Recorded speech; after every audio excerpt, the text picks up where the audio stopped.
We're ready for the start. They're off.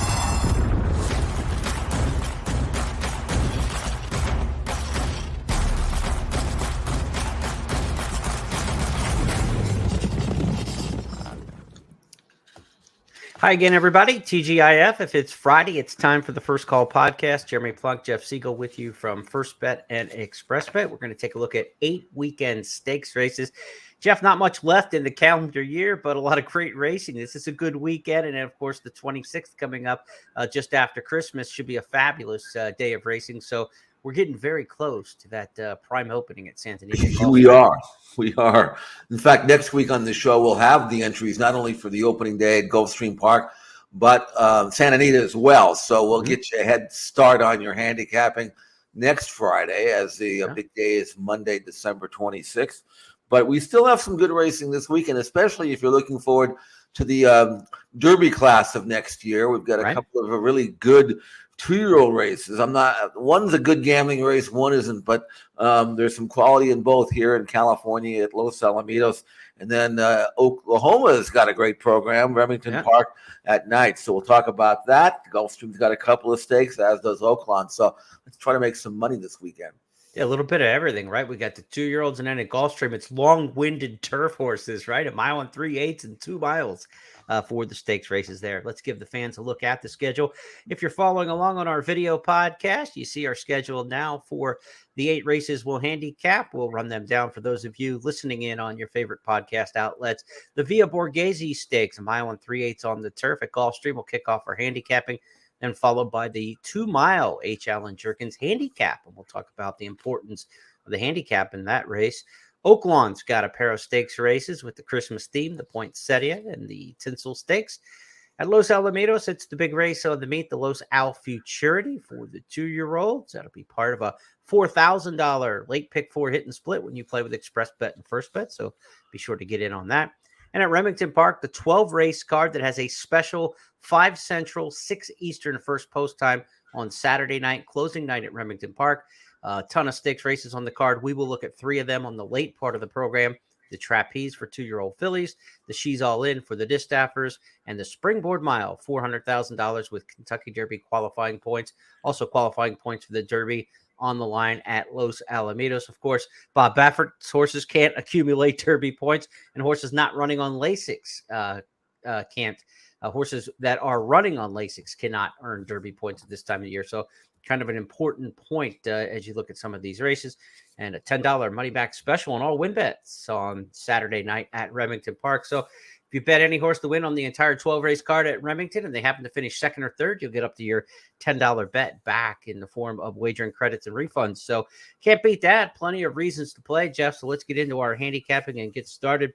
We talked about the 2 long-distance grass races at Gulfstream Park on Saturday. First up is race number 6, the Via Borghese Stakes, 1 mile and 3/8.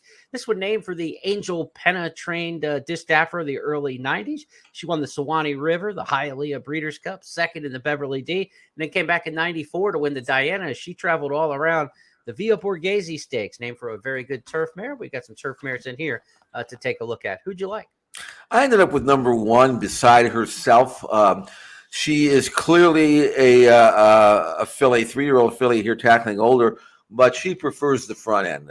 In fact, she's won 3 races, all gate to wire. And from her standpoint, I think it's favorable that she was able to draw the rail. And if she busts out there and she doesn't get rank, in fact, they're taking the blinkers off, maybe trying to get her to relax a little bit more.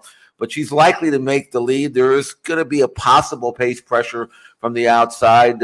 Maybe Flying Fortress will hook up with her early, but I don't think they'll go fast.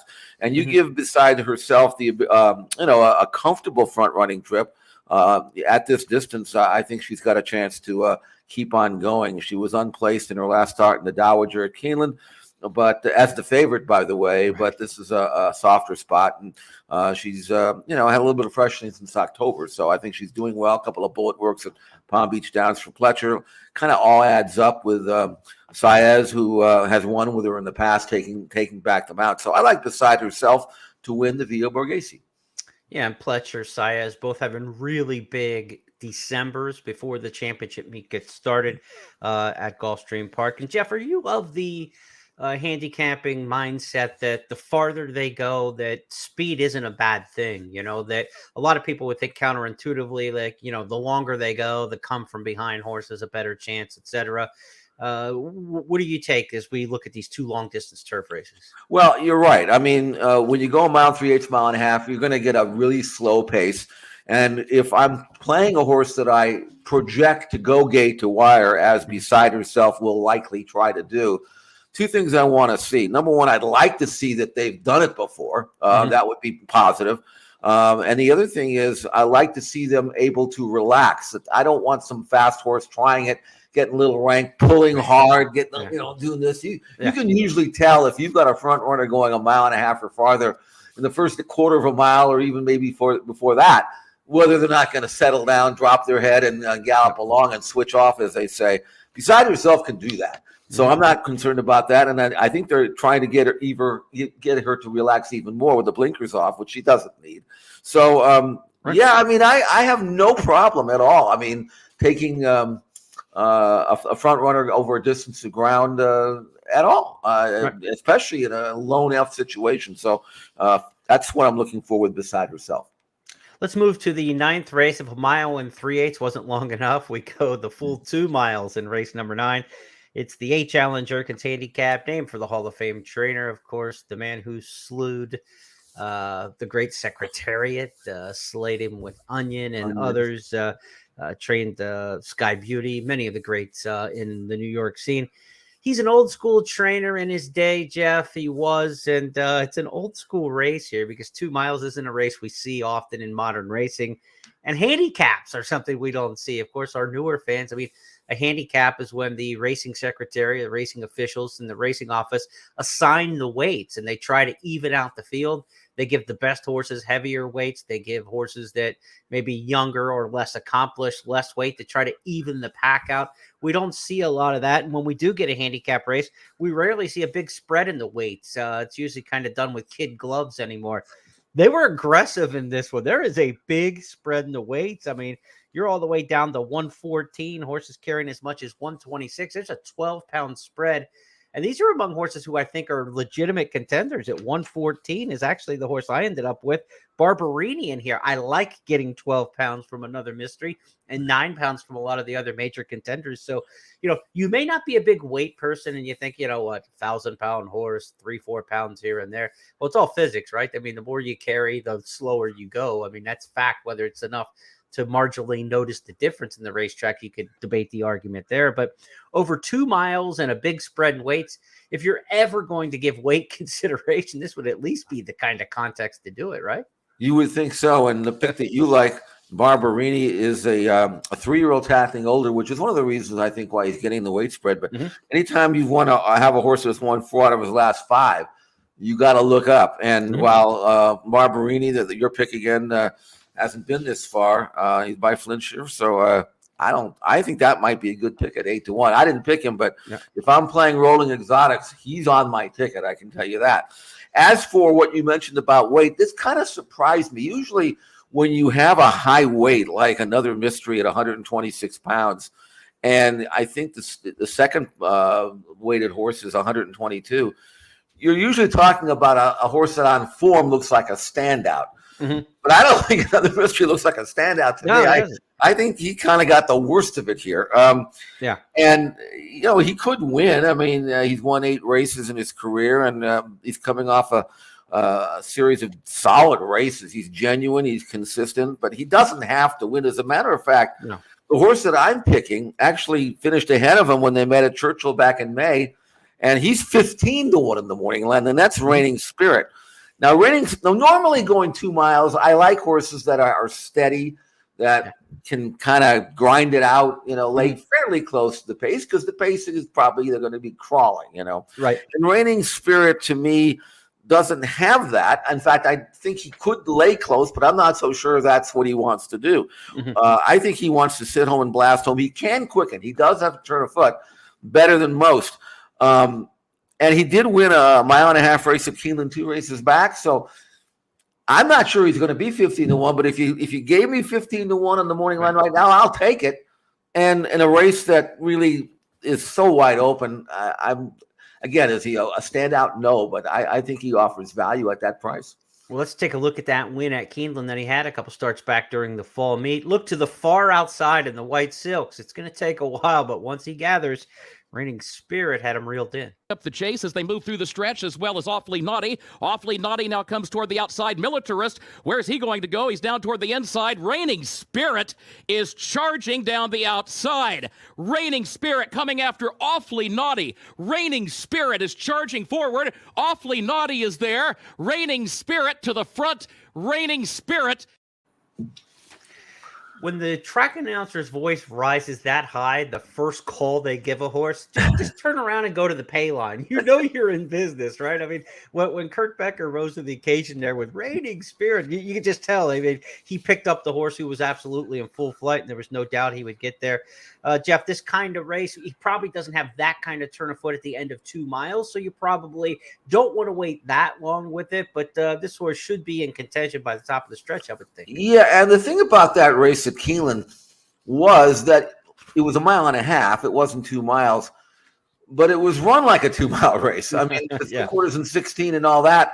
Yep. I mean, they were quickening the last quarter and 24 and small change, and he came from way out of it. So he's going to get a similar pace probably, and he's going to lag back, and then he's going to have to quicken. But he did it in this race, and his most recent straight race in the Red Smith, he didn't really pick it up. But again, he was victimized by a slow pace. So he's a 5-year-old turning 6, but he's only had 14 starts. So he's got room for improvement.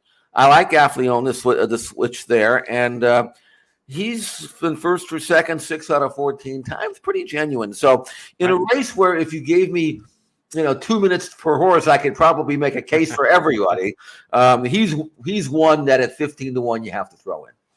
That will be the ExpressBet race of the week. So if you sign up for the email newsletter at expressbet.com, you'll get my full analysis and wagering strategies for that race and the key race of the week every week. It's Saturdays, H-Allen Jerkens, 2 miles on the turf at Gulfstream Park. And Gulfstream on Saturday, Jeff, is part of 4 tracks that are involved in the $500 National Handicapping Championship qualifying tournament. So it's a $500 tournament, $400 a live bankroll, $100 go into the entry fees, 100% of the entry fees paid back into a winner's prize money. Gulfstream Park, Aqueduct, Tampa, and Oaklawn races, those 4 tracks involved.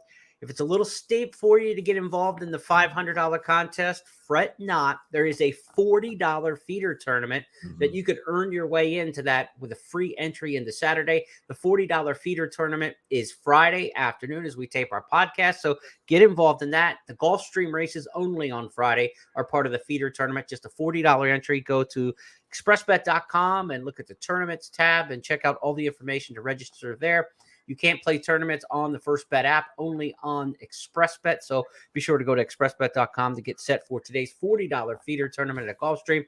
And that could get you a free space into that $500 NHC qualifier. I believe 3 NHC seats are up for grabs this weekend. So be sure to check that out, expressbet.com. Let's go back to our schedule of races to handicap here on the podcast this week. We change gears to Hot Springs, Arkansas, the Poinsettia Stakes and the Tinsel back-to-back races for us to handicap. They're not back-to-back on the card, though. A race splits them. The races 7 and 9 Saturday at Oaklawn. Let's start with the Poinsettia. This for the fillies going 5.5. And I've got Hot with 2 underlines pace at the top of my past performances here, Jeff. There are some burners in here. Ari Oakley down on the inside. And then to the outside, Sarah Harper really fast. Pretty Birdie maybe faster than all of them. And I'm the Boss of Me is not going to take a back seat. And from the outside post, you got to think the 7 and the 8 from the outside going 5.5 the short run to the first turn. They're going to come blitzing out of here. This looks to be a very quick pace. Who can take advantage? Well, I'm hopeful that Caribbean Caper number 2 can. This will be her 3rd start off a layoff. Now, she won her first 5 like she was going to be something extraordinary. A daughter of Speightstown, including the Dogwood at Churchill. And then she was off for almost a year. Obviously, she was played like she was going to come back as well as she left, but she didn't. She was 4th as the favorite. Maybe needed the race going 7/8 at Colonial and was close to the pace and kind of spit it out late. Yeah. Then in her next start, this was the race that I thought she would step forward in. and she finished fourth, but her buyer number improved considerably, 8 points. So maybe she did improve. She just was in a tough spot in a race. This should be her best chance. If she's going to come back as well as she was last year, this is the spot to do it in. Because of what you mentioned, Jeremy, there's going to be pace for her to chase. And when she was winning her races last year impressively, she was sitting off the pace and producing one late kick. So everything kind of adds up here. She's had a recent race. She's coming back in 3 weeks. She's had a couple of breezes, or at least one breeze since that last race. And I think she's going to really have her chance to prove that this is going to be her day. So she's 5-2 in the morning line. I really don't think she's going to go less than that. She might even go a little higher. So for me, Caribbean Caper is the gamble, and hopefully she'll step up again, produce another forward move, which if she does, can be good enough to wear down the speed. Right. And that Thanksgiving handicap at Fairgrounds last time was against the boys. She's back in against the fillies here. So, that could explain too. The buyer improvement was there. She just took on the boys last time, back in against should be easier company.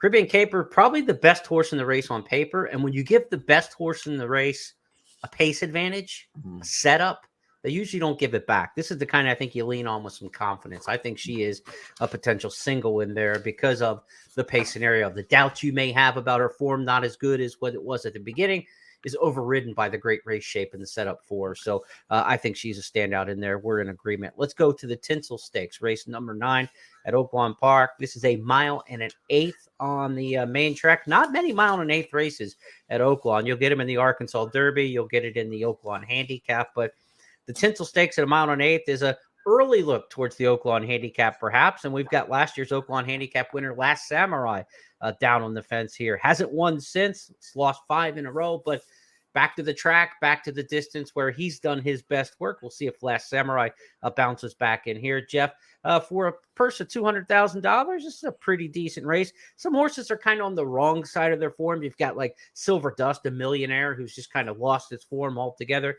These probably aren't the top end of the Oaklawn Handicap, but again, you've got last year's winner and defending champion there. So what do you make of this edition of the Tinsel?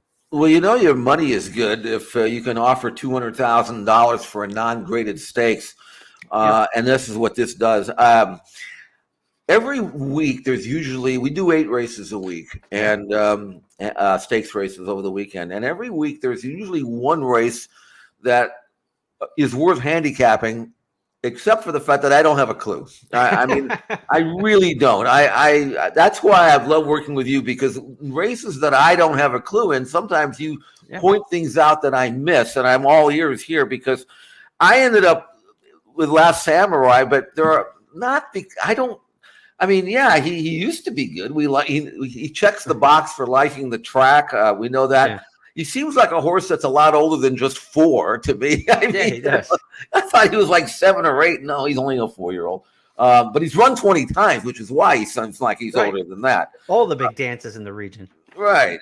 And he's coming out of better races. So if there's certain factors that you look at, the Proxy and West Willpower. I mean, they're better horses, I think, in their form than this.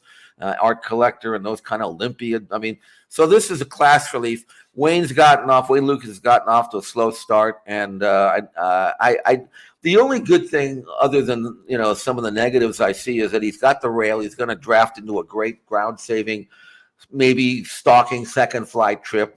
What he does with that, I don't know.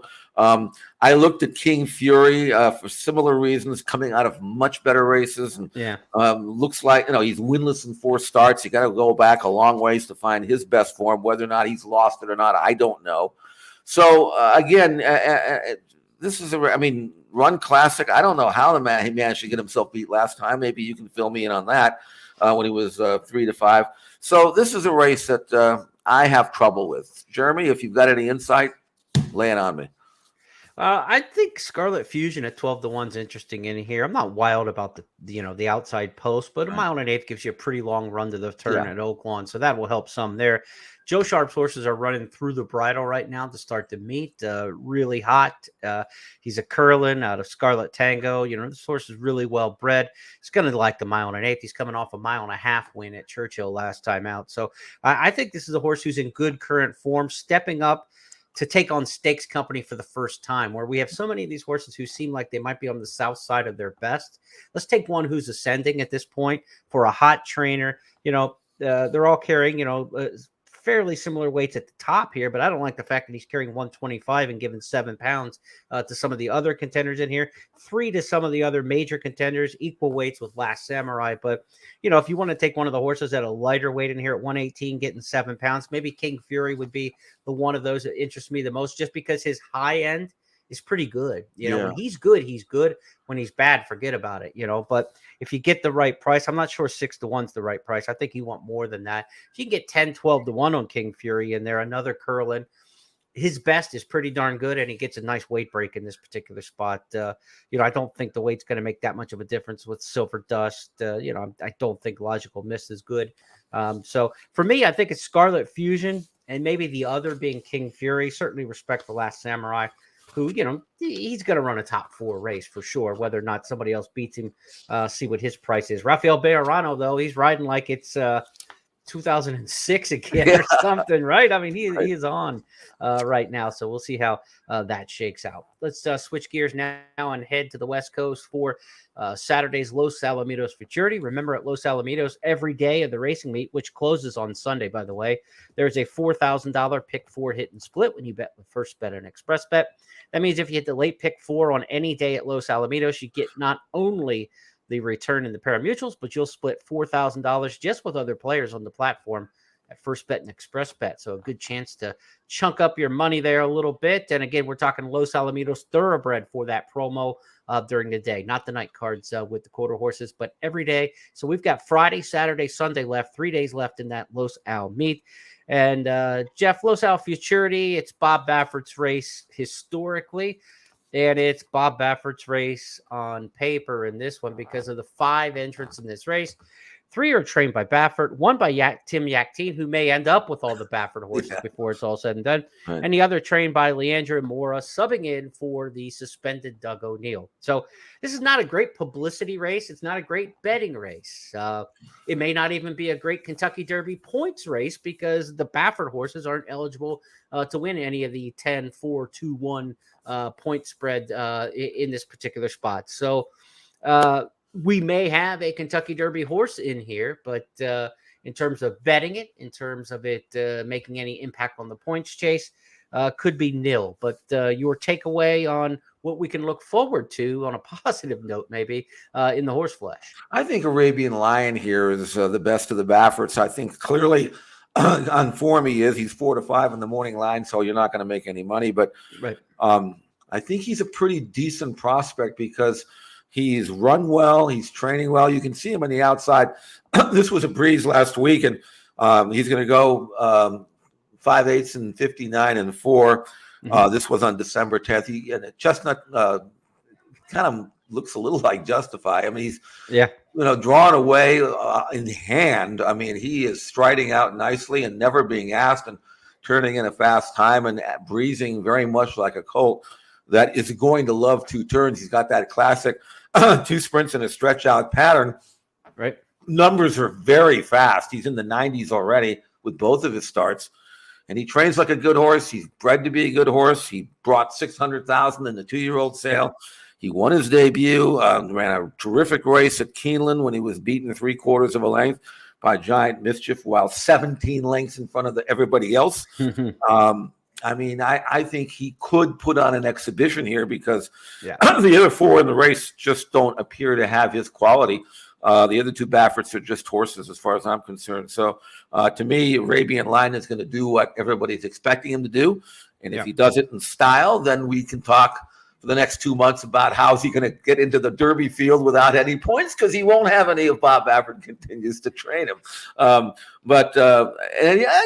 think the race he comes out of may produce another stakes winner on this day. That's Giant Mischief, who's entered, and we'll talk about him later at Remington. But I do think this colt's got a chance to be a good one. Remember the old Saturday Night Live skit with Garrett Morris back in the old days? Is in the news today. In the news today, Baffert is filed another motion to try to get that 2023 Kentucky Derby ban lifted. So he'll need help from the courts. It did not work last year. I don't know if he'll find a more sympathetic or better case to make in order to get back on the Derby trail. But certainly these horses running on Saturday, Carmel Road, Fort Bragg, and the big favorite Arabian Lion will not be running for Kentucky Derby points under his care, under Churchill's current ruling. And we'we'll just see where they may end up when it's all said and done. But Arabian Lion, really surprising loser at Keeneland on Breeders' Cup week. This was the beer money horse I thought that they brought, that no matter what happened in the Breeders' Cup, he was going to win that $100,000 allowance race. Plus, can I ask you a question, though, Jeremy? If Giant Mischief wasn't in that race, and his horse wins by 18 or 20 lengths, right, we'd be looking at him a little different, you know. Oh, absolutely. And that's I was trying to throw the hint out there that we're going to see Giant Mischief a little bit later on the podcast, and we'll actually get to see that race at Keeneland between those two. Throw it down. I think it's a good weekend for both of those runners as we get to the Springboard Mile in just a little bit. We'll talk about that one. I mean, look, if you're picking a Kentucky Derby top 10 list right now and you don't have Arabian Lion on it, I think you're missing the boat. You know, I mean, I think he's up there. He's as good as any of the stakes horses really that we've seen. You know, Forte's got credentials and things like that because he's won big races, right? You know, he won at Keeneland, he won the Breeders' Cup, he won the Hopeful, or ran in the Hopeful. Did he win the Hopeful? Forte? Did he get beaten? No, he got beat in the one before, I think. Yeah, so I mean, he's got the credentials, and obviously, if you're making any kind of list, you're going to put Forte up there. But Extra Nejo announced this week that he had surgery on an ankle, so he's going to be sidelined for a bit. Maybe, you know, they're not saying off the trail at this point. They'll try to get him back, but that's another horse a lot of people would have had up in that top 5 area. He's not there. You know, you're not going to put a horse like that coming off surgery in your top 5. So again, I think after this weekend, we might see 2 top 5 legitimate contenders emerge on a lot of people's Derby lists. And I've got to make a decision pretty soon. Countdown to the Crown is going to debut the first Friday of the new year. So I believe as the calendar falls this year, I think that is January 7th. I think I get a little extra reprieve, getting a few more days into January to get to Friday this year. Let's turn our attention now to Oklahoma City's Remington Park, where the 2022 racing season that began with the quarter horses in the spring, changed over to thoroughbreds in August, comes to a close. The long August to December meet wraps up on Saturday night. Friday night post will be 7:07 Central at Remington. Then on Saturday night for the big stakes card, they will have an early post time, 5 o'clock Central, 6 o'clock Eastern. Be sure to tune in a little bit earlier than you used to for Remington Park. But a 12-race card. It's going to take you to the witching hour around midnight Eastern for the Springboard Mile. We've got a $10 money-back special on the entire card at Remington Park when you bet with First Bet and Express Bet. So any win bet on any of the 12 races on the card could get you up to $10 of your money back if your win bet finishes second or third. But let's try to pick some winners here, Jeff, as we take 3 stakes races under the microscope. First up, the Trapeze Stakes, named as the sister race of the Springboard Mile. You see, we're swinging into the new year on the trapeze. $100,000 guaranteed here. This is a 1 mile race. Same conditions, essentially, that we see 1 mile, 2-turn race, as we'll see in the Springboard Mile. And we've got an impressive filly in here, Jeff. I'm singling her in my pick 4 and pick 5 tickets on Saturday night. She was just dominant at Remington. Her name is Olivia Twist. Let's go back and look at her win last time out. Track announcer Dale Day. And Olivia Twist is out by 5 and just gliding into the stretch easily at this point. Jokes on Blue will really have to pour it on from here. Ria Bella 10 lengths back in third. Olivia Twist just has another furlong to get. She's out by 8. She might take it by double digits. I don't think Torres has even asked. And now he's going to wrap up. Olivia Twist, too easy in this one to stay undefeated. She'll win it by 10. Official margin, they say 15. Looks a little closer to 10, actually. Yeah, I think so. Might have been closer. Didn't look like 15, but it was double digits for sure. He had mentioned Torres, motionless on the mount. Christian Torres comes back to ride Remington Park here the last night of the meet. He's the leading jockey this season at Remington Park. He's had a great meet teaming with Carl Broberg. He's riding for Carl Fincher here or not Carl Fincher, Todd Fincher here, the New Mexico-based trainer. And so Olivia Twist, the reason that we're seeing Torres back, he'll also have a mount for Broberg in the Springboard Mile. It's a long shot, but he's dominating early at Oaklawn, Jeff. And I told you, Christian Torres, the jockey to watch this winter. I think he's going to win the Oaklawn meet by open lengths. I think he's really going to have a huge season. He's back to ride at Remington Park, and I believe this is the filly he's back to ride in the 100 Grander. He'll give up the day of riding with the 2 stakes races at Oaklawn to pilot here with Olivia Twist. She looks like a good one. She does. And one handicapping factor that I look at is when you get a filly like this, you can see the form, but you always want to know what the connections think of her or thought of her or why they ended up buying her. And when you give $230,000 for a daughter of Mishawish, stands for 5 or stood for 5, you know that something about her caught somebody's eye to spend a lot of more money than it expected that they would have had to acquire in the 2-year-old sale in June. So she's got 2 wins to her credit. I went back and watched the start of the last race because she made the lead and went slow, and I wanted to see whether or not they handed her the lead or did she have to work hard to get it. She broke sharply. She got in motion immediately. She was coasting on the lead. She was relaxed as you can be. Ears were up. She struck me as the kind of feel that it would have been just as happy to go in 23 as 25. So I don't think she won because she got an easy lead. I think it wouldn't have mattered one way or the other. Right. In fact, she did break her main first time out going 5/8 of a mile. So you know she's got speed. And now she comes into a race where she won on November 21st. She's got a nice easy breeze since then to take her over. Inside draw again, likely to be in front. I don't see any real strong closers. The other filly in the race that might get some play is the filly, the Oklahoma bred, has won 3 in a row, number 8. Can you phoneticize this horse's name? Do you want to dance? Right, exactly. Okay, thank you for that. And she looks like she's good, but she's not as fast on speed figures at all as Olivia Twist, so she's going to have to produce a bit of improvement there. And Olivia Twist, who I don't think is anywhere close to being at her best quite yet, and she's only a 2-year-old filly, I think she'll step forward. So it'll be interesting to see. She's 2-1 in the morning line. I don't think she'll be 2-1, probably lower than that. But Olivia Twist is one to follow. She is a Kentucky-bred filly, and will be after this race, if she wins as expected, we'll probably tackle some much tougher company. Then we'll find out how good she really is. Yeah, fantasy at Oaklawn, perhaps. If you're doing well in this region, the Fairgrounds Oaks, something like that. She could go back to Sunland and run in the Sunland Oaks, where Todd Fincher will have a string over the course of the winter. So her options will be open if she can pass this race, the trapeze, and swing her into that 3-year-old season. You mentioned the sire, that's a turf miler, the Dam War Chant, a great turf miler. So she could even have grass in her future with this pedigree, but she's doing it now.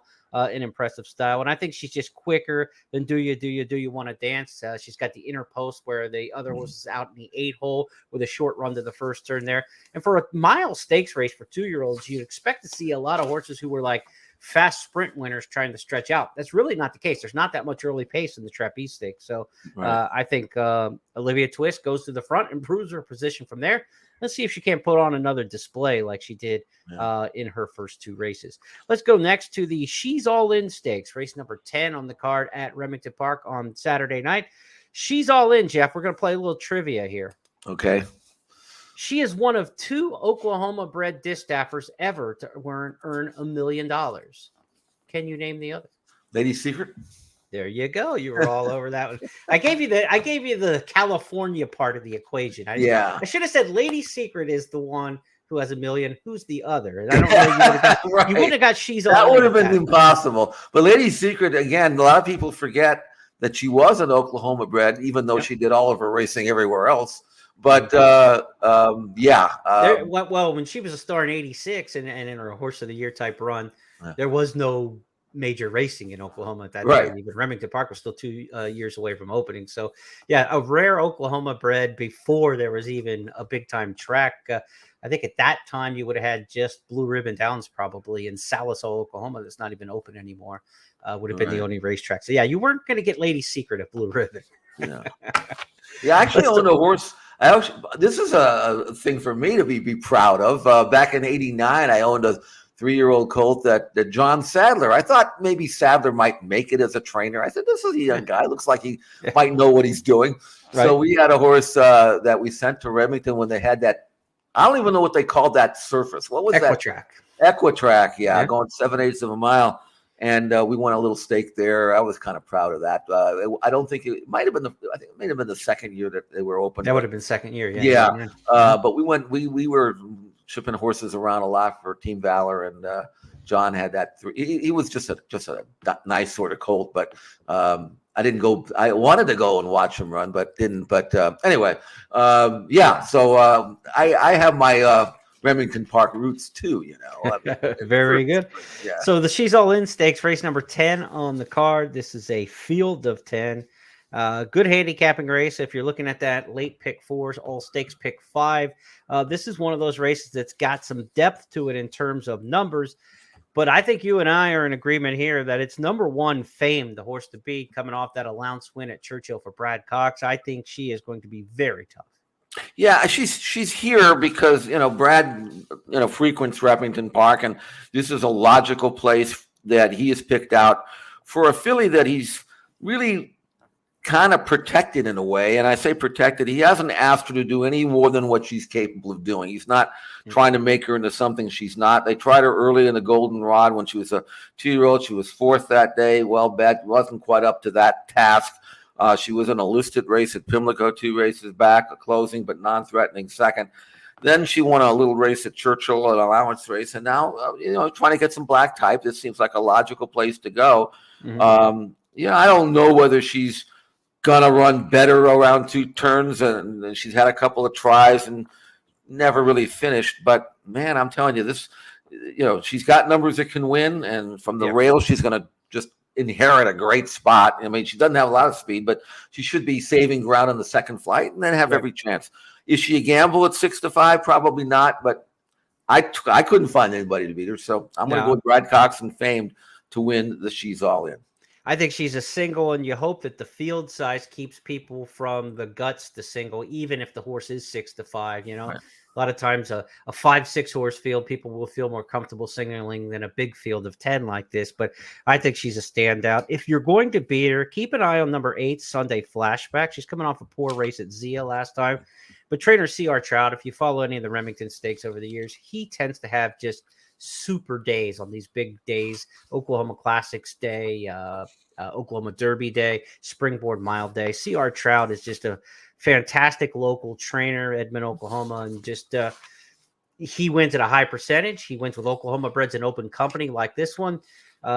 I would not be surprised. She's run some good races on her form. The last one wasn't at Zia Park, but his big filly that he took over there, Hits Pricey Legacy, didn't run well that day either. Neither one of them ran well on the ship to Zia. I think back to Remington. Sunday Flashback, the 8 would be the alternative to the 1 Famed, and an exacta 1-8, obviously, if you're playing straight inch race, the way to go there. But I will single the 1 Famed in back-to-back singles for me. On that late pick 5 at Remington Park on Saturday night. Let's go to the 12th race on the card at Remington. It's the Springboard Mile for $100,000. Kentucky Derby qualifying points on the line if you are running without Lasix. The only 3 horses in this race not running with Lasix are 1, Echo Again, 2, Gunflash, and 3, Campfire Creed, who had been running with Lasix, but removes the Lasix in this particular start. So the only 3 horses in here who can earn Kentucky Derby qualifying points are the 1, the 2, and the 3, Jeff. Let's start with the 1, Echo Again, the stronger of that trio, obviously. Echo Again, a dominant debut winner at Saratoga. It looked like the sky could be the limit for the Steve Asmussen trainee, but then kind of cratered to earth with a disappointing 7th place finish, backing up in the Iroquois Stakes, trying to go from Saratoga to that mile on a 16th last time out at Churchill. What do you make of the chances for Echo Again here to bounce back? Well, I absolutely loved his maiden win at Saratoga first time out. He won by almost 7. He was under cruise control, drew off with authority like a colt that would absolutely go long. I thought, okay, I've found a legitimate Kentucky Derby prospect. Obviously, and being by gun runner, you figure, okay, he's just getting started. And he was bet accordingly, 3-5 in the Iroquois. Even though, me, I like to have that 2 sprints in a stretch out. He only had the 1 maiden win draw before stretching out and going into grade 3 company. But you talk about a disaster. I mean, yeah, he was wide from his outside draw, but he wasn't really used hard. He moved to the lead like he was going to go on by, and then he just flat hit a wall in a race in which the pace completely broke down, just fell apart. Right. They didn't even go that fast. I don't know. Maybe it was just a weird situation, but he's had some time out. I'm off. I'm assuming that he had an issue and he's been given 3 months off, and now we'll find out if he can bounce back. And it looks like he's training well. Mm-hmm. And he's 9-5 in the morning line. I don't know whether I'd want to take a short price based on what I just saw, but I do know that if the Echo again that showed up in his debut at Saratoga shows up here, then he's a real horse and he's a real contender. I just don't know if I want to take 9-5 on that if, you know what I'm saying? Right. So I actually went a little in a different direction, but are you concerned about Echo again and whether he can bounce back, or are you going to just give him a pass for the Iroquois and assume that Steve Asmussen knows his horse and thinks he'll bounce back? Yeah, I mean, Steve's won the race 6 times, so that's probably part of the 9-5 in the morning line, right? A race that he's kind of owned. It's kind of like Baffert in some of those stakes at Los Al. I think that race in the Iroquois was the one where Damon's Mountain was in there as well. They both ran off the board and just a weird race. Like you said, they were both like contending with each other, but it didn't seem like a drag down, a knockout drag down kind of race, and this pace wasn't. So no, I think he's got to show it to me, and so I'm going to try to beat him as well.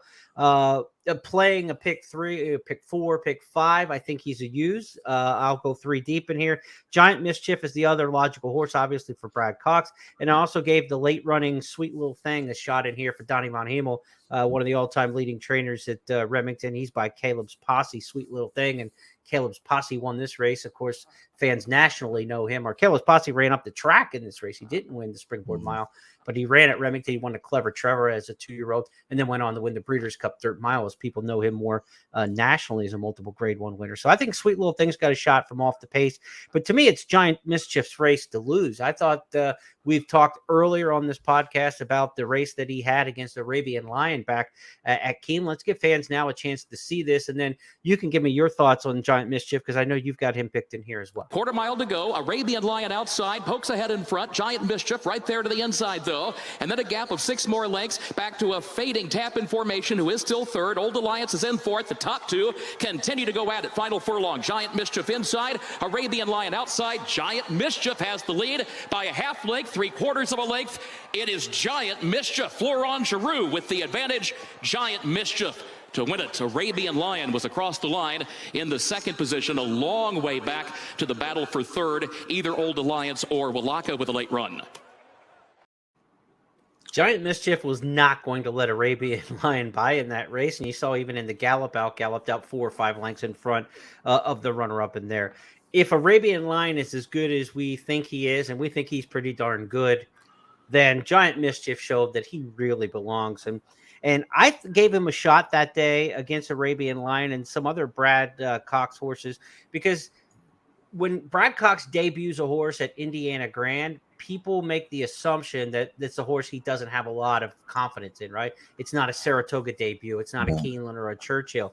But his statistics with debut winners at Indiana Grand are really, really good in their next start. So Brad sends some up there who have some ability, for whatever reason is in his tactical playbook to do so. He's very successful with those. So the fact that Giant Mischief debuted at Indiana Grand isn't a negative. Yeah. It isn't a negative, and it's not a situation where you should read anything into it. Right. He debuts a lot of horses at Indy who turn out to be pretty good. I think this one is pretty good, Giant Mischief, and I think the horse to beat in here, I'm taking him on top. How about you? Well, here's the funny thing. Echo again earned a 94 Beyer number when he won his debut, and then fell apart and got a 56. That's crash and burn time in terms of speed figures. Compare that with Giant Mischief's pattern, and he's got that classic 2 sprints and a stretch out pattern. But in terms of numbers, he went from the 71 that he got in his Indiana debut, and he won that despite trouble and showed quite a bit of moxie to actually win that race despite a less than ideal trip. But he went from 71 to 95. He went the other way. He went straight up, 24-point advantage. And you saw the race, and it's one thing to win by 8 or 10 lengths by yourself. It's another thing to look a really top-class colt in the eye and draw clear from him, put him away. At least we think Arabian Lion is going to put on an exhibition at Los Alamitos, and of course you'll know that before this race. You'll be able to kind of go to school a little bit. But now with those 2 sprints and a stretch out, the ability for Giant Mischief to lay slightly off the pace in sprints, which means going a mile, you should be right up in the fray. And, sporting the healthy work pattern he's had since that race, I think this is a really good colt. Now, when you're dealing with an Into Mischief, as brilliant as they are, you always, in the back of your mind, thinking, how far do they really want to run? Right. Well, I don't know if he's mile and quarter horse, but he's a miler. I can tell you that. Yeah. And I think, again, he's listed at 3-1. If fixed odds were a thing, can you take 3-1 right now? I think I might be tempted. Yeah, I think there's some respect for some of the local stakes winners in here that the simulcast audience won't have. I think the 2 shippers are going to take all the money in here. They're probably going to be both around even money. 2 horses around even money, and everybody else will be, raised from there. Again, Sweet Little Thing, the horse for the locals, I think that has the most appeal, coming off a 2-turn win. Will be coming from off the pace in a race that has some speed to it. Now, Jeff, I want to ask you a question. Giant Mischief, I'm looking at the ownership group here. In all your years with Clover Racing and Team Valor, do you remember the horse who had the most number of partners in it? Like, how many people have you ever had involved in one horse? Wow. I think if I recall, sometimes there was ownerships within the ownerships that we didn't even know about. Right. Guy buys a 5% and sells it to his friend or something and doesn't tell us, There probably was a good 20 to 25. Now that was back in the old days. And the funny thing about that was when we were doing Team Valor partnerships back in the late 80s, early 90s, we tried to hook up with the Spendthrifts and the Stone Streets, and most of them didn't want to do it because they didn't want to have all these people in the winner's circle with them. It was like a negative, I don't want to own horses with 25 other people. Don't worry about it. You'll never hear from them, But now it's the thing, right? Now it's the other way around. So this horse has the largest ownership group I've ever seen, and pardon me, but I've got to go. Glasses up, and this fine print is so small on the program page. But Giant Mischief is co-owned by Spendthrift Farms, Steve Landers Racing, Marty Schwartz, Michael Dubb, 10 Strike Racing, Jay Backey, I think Jim Backey, Titletown Racing Stables, Cuber Racing Stables, LLC, Big Easy Racing, LLC, Winners Win, M. Caruso, and Stone Street Stables, LLC. So even within those entities, there could be, I don't know, 50 people involved with whatever. I mean, this might as well be one of those like $25 share horses or something like that. We missed our calling. Is owned by everybody. We should have gotten the job as a track photographer. Do you know how many pictures we'll sell? Winner's Circle pictures. And this one especially too, because the horse is in a road game, right? Not many of these people in late December are going to be traveling to Oklahoma City. But if they get their first stakes win with Giant Mischief, Dustin O'Rona is the track photographer at Remington Park. He is rooting like hell for Giant Mischief in this race, right? I mean, he's probably going to sell 300 pictures. Exactly. Christmas on December 17th for him. No, I mean, back, like I said, when we were doing it, there was kind of it was frowned upon. Now, even the big boys want to team up with each other, so. Yep. Anyway, it's listen, whatever works. But no, I'm very, very interested to see Giants Mischief. This is one race I am not going to miss. It's let's see, it'll be going off at 8:20 my time in California, so it'll be prime time Saturday night. But I want to see Giant Mischief and Echo again because I think these two colts are capable of making a lot of noise in the winter and spring in the 3-year-old ranks if they can develop like they're supposed to, and we'll find out if they can. And being Asmussen and Cox, you just automatically assume Fairgrounds Oaklawn, and those two places have such long 4-race programs, to get to their big races that there'll be plenty of opportunities for them to run and even keep away from each other or match up again. Could be a good rivalry that we might be seeing the first installment of. That's going to wrap up our handicapping for the podcast this week. I want to remind you those late pick 4 hit and splits at Los Alamitos, Friday, Saturday, and Sunday. Closing day Sunday at Los Alamitos. So mandatory payouts there on Sunday. Everything must go. We'll have mandatory payouts on Saturday night at Remington Park for their closing night of the meet. And Charlestown Saturday night will also be closing night for 2022 for Charlestown, which has a carryover in their pick 5 going into the Friday card. Everything must go on Saturday, so maybe a potential double carryover there. We'll check that out. I want to tell you about a new promo we have. It's on Wednesday, so I'll go before this promo comes up, but this is a good one, Jeff. For every $100, you bet $100 at Gulfstream Park on Wednesdays, you get $20 back, a 20% rebate simply for betting $100 at Gulfstream Park on Wednesdays. So get into that Gulfstream card on this coming Wednesday and get $20 back. Refunded into your account if you bet just $100. So that's one of the more brazen promos I think they've run out of marketing all year. So that should really help the handle and the interest on Gulfstream Park coming up this Wednesday. So on behalf of my partner, Jeff Siegel, and everybody with First Technologies, I'm Jeremy Plonk. This has been the First Call Podcast. We'll be back with you on Tuesday for it's official, when Jeff and I will make 5 weekend topics official. And we think we're going to be talking about some serious 2-year-old reviews come Tuesday. Have a great day, everybody.